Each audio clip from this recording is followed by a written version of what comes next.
Hi అండి, welcome to my channel. ఇవాల్టి మన ఛానల్లో ఎప్పుడు చేసే విధంగా కాకుండా చికెన్ కర్రీని డిఫరెంట్గా దాబా స్టైల్లో చికెన్ కర్రీని ఇలా చేసి చూడండి. మీ ఫేవరెట్ కర్రీ అయిపోతుంది. ఒక్కసారి ఇలా ట్రై చేసి చూడండి, మళ్ళీ మళ్ళీ చేసుకుని తింటారనమాట. సో ఇప్పుడైతే దీని ప్రాసెస్లోకి అయితే వెళ్ళిపోదాము. ఫస్ట్ నుంచి లాస్ట్ దాకా వీడియోని ఎక్కడ స్కిప్ చేయకుండా చూడండి, అప్పుడే దీన్ని ఎలా ప్రిపేర్ చేయాలో అర్థమవుతుందన్నమాట. దీని ప్రాసెస్లోకి వెళ్ళిపోతే ఇప్పుడైతే ఒక మిక్సీ జార్ తీసుకుని అందులోనికి ఒక 7 దాకా గ్రీన్ కలర్ మిర్చిని యాడ్ చేసుకోవాలి. ఆ తర్వాత 2-3 దాల్చిన చెక్క ముక్కలు, ఆ తర్వాత 2-3 లవంగ మొగ్గలు, ఆ తర్వాత ఒక 1/2 టేబుల్ స్పూన్ దాకా మిరియాలు, ఒక 2-3 ఇలాచి, ఆ తర్వాత 1 టేబుల్ స్పూన్ దాకా ధనియాలు, 2 టేబుల్ స్పూన్ దాకా వెల్లుల్లి రెమ్మలు, 1 టేబుల్ స్పూన్ దాకా అల్లం వేసేసుకుని 4 దాకా కరివేపాకు రెమ్మల్ని శుభ్రంగా కడిగి ఆ తర్వాత ఇందులోకి యాడ్ చేసుకున్నాను. ఒక గుప్పెడు కొత్తిమీరని అయితే యాడ్ చేసుకున్నాను. మీరు ఈ కరివేపాకు ప్లేస్లో కావాలి అంటే పుదీనాను కూడా యాడ్ చేసుకోవచ్చు. ఆ తర్వాత మూత పెట్టేసేసుకుని మంచిగా ఈ విధంగా గ్రైండ్ చేసుకోవాలన్నమాట. ఇలా గ్రైండ్ చేసుకున్నది పక్కన పెట్టేసేసుకుని ఆ తర్వాత 1 కేజీ చికెన్ని శుభ్రంగా నీట్గా కడిగేసేసి చిన్న ముక్కల్లాగా ఈ విధంగా ఉండాలన్నమాట. ఆ తర్వాత స్టవ్ మీద ఒక దాకా పెట్టుకుని అందులోనికి ఒక 1/2 కప్పు దాకా ఆయిల్ తీసుకోవాలి. ఇందులోనికైతే 2-3 దాకా బిర్యానీ ఆకుల్ని యాడ్ చేసుకుని ఆ తర్వాత ఇందులోనికి ఒక పెద్ద సైజు ఆనియన్ని నిలువున కట్ చేసేసుకుని ముక్కల్లాగా ఇందులోకి యాడ్ చేసేసుకుని మంచిగా లోపల కూడా ఫ్రై అయ్యేంత వరకు నిదానంగా ఫ్రై చేసుకోవాలి. ఇలా నిదానంగా మంచిగా ఫ్రై అయిన తర్వాత శుభ్రంగా కడిగి పెట్టుకున్న చికెన్ని వాటర్ ఏమీ రాకుండా ఇందులోకైతే యాడ్ చేసుకోవాలి.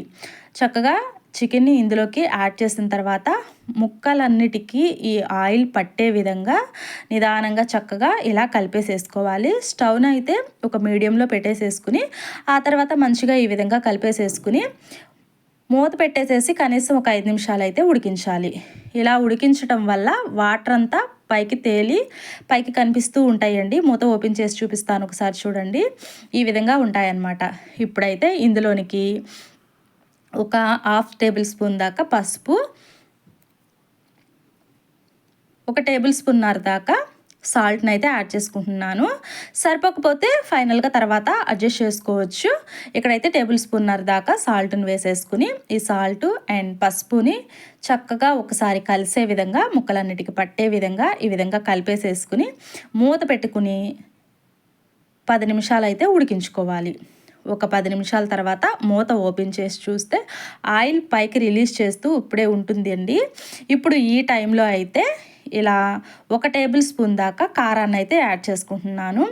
తక్కువే యాడ్ చేస్తున్నానండి కారాన్ని మాత్రం, ఎందుకంటే పచ్చిమిర్చిని అయితే మిక్స్ చేసి పెట్టుకున్నాను కదండి ఆల్రెడీ, అందుకనే స్పైసీ అదే సరిపోతుంది. అందువల్లనే కారం కొంచెం తక్కువగానే యాడ్ చేశాను. చక్కగా కారం కూడా ఈ ముక్కలన్నిటికి పట్టే విధంగా ఇలా కలిపేసేసుకోవాలి. ఇలా కలిపేసుకున్న తర్వాత ఇక్కడ వాటర్ కనిపిస్తూ ఉన్నాయి చూడండి.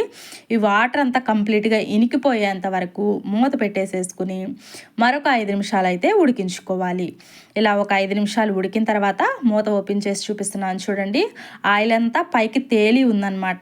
ఈ టైంలో మిక్స్ చేసి పెట్టుకున్న గ్రీన్ కలర్ పేస్ట్ని ఇందులోకి అయితే యాడ్ చేసుకుంటున్నాను. ఇంకా వేరే మసాలాలు కూడా ఏమి వేయాల్సిన అవసరం లేదండి, ఇది ఒక్కటి వేస్తే సరిపోతుంది. మంచిగా ఈ పేస్ట్ అంతా పీసెస్కి పట్టే విధంగా ఒకసారి అంతా కలిపేసుకోండి. ఇలా కలుపుకున్న తర్వాత మూత పెట్టేసేసుకుని ఒక 5 నిమిషాలు మరొకసారి అయితే ఉడికించాలి. ఎందుకంటే మనము ఆల్రెడీ మిక్స్ చేసి పెట్టుకున్న పేస్ట్ అంతా చక్కగా ఉడకాలి, స్మెల్ కూడా ఉండకూడదనమాట. ఆ స్మెల్ అంతా పోయేంత వరకు ఇలా ఆయిల్ అంతా పైకి తేలేంత వరకు నిదానంగా ఉడికించాలి. ఈ టైంలో ఒక 1/2 కప్పు దాకా పెరుగునైతే యాడ్ చేసుకుంటున్నానండి. ఈ పెరుగు యాడ్ చేయటం వల్ల ఈ చికెన్ పీస్ అనేది చాలా స్మూత్గా ఉంటుంది, నోట్లో పెట్టగల అలా కరిగిపోతుంది అనమాట. అంత సాఫ్ట్గా ఉంటుంది, చాలా బాగుంటుంది. సో మంచిగా ఈ పెరుగు కూడా పట్టే విధంగా ఒకసారి అంతా ఇది కలిపేసేసుకోండి. ఇలా కలుపుకున్న తర్వాత మూత పెట్టేసేసుకుని చక్కగా 1-2 నిమిషాలు అయితే ఉడికించండి. ఇలా ఒక 2 నిమిషాలు ఉడికిన తర్వాత ఆల్మోస్ట్ కూర అంతా చక్కగా ఉడికిపోయిందండి. ఇప్పుడు ఈ విధంగా కూర ఉడికిన తర్వాత ఇక్కడ నేను కసూరి మేతినైతే ఫైనల్గా యాడ్ చేసుకుంటున్నాను. ఒక 2 టేబుల్ స్పూన్ దాకా యాడ్ చేస్తే సరిపోతుందండి. మంచిగా ఈ విధంగా యాడ్ చేసేసుకోవాలి. ఒకసారి ఉప్పు సరిపోయిందా లేదా అని చెక్ చేసుకోండి. ఇంకా స్పైసెస్గా ఉండాలి అనేసి నేను ఇక్కడ 2-3 మిర్చిని అయితే ఘాట్లు పెట్టి ఇలా యాడ్ చేసేసి ఒకసారి మొత్తం కలిసేలాగా కలుపుకుంటున్నాను.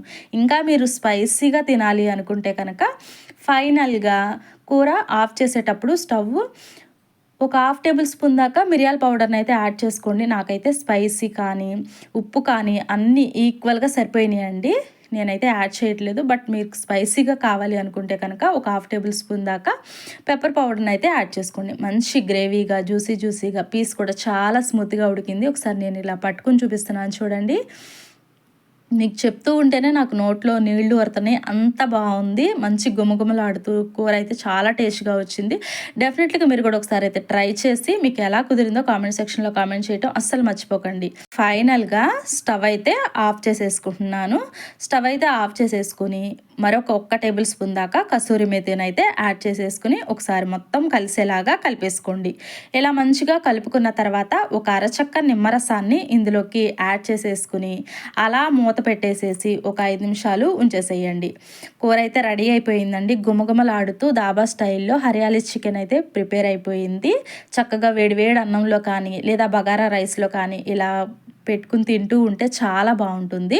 మీరు కూడా ఒకసారి డెఫినెట్లీగా ట్రై చేసి మీ ఫీడ్బ్యాక్ని తెలియచేయండి. మరి మీకు ఈ వీడియో నచ్చిందా? నచ్చితే కనుక తప్పకుండా లైక్ చేయండి. పక్కనే ఉన్న బెల్ ఐకాన్ని క్లిక్ చేసినట్లయితే నేను పెట్టే వీడియోస్ అన్నీ మీకు నోటిఫికేషన్ ద్వారా అందుతూ ఉంటాయి. ఇంకా మన ఛానల్ని ఎవరైనా సబ్స్క్రైబ్ చేసుకొని వాళ్ళు ఉంటే తప్పకుండా మన ఛానల్ని సబ్స్క్రైబ్ చేసుకోండి. Thank you for watching. Have a nice day.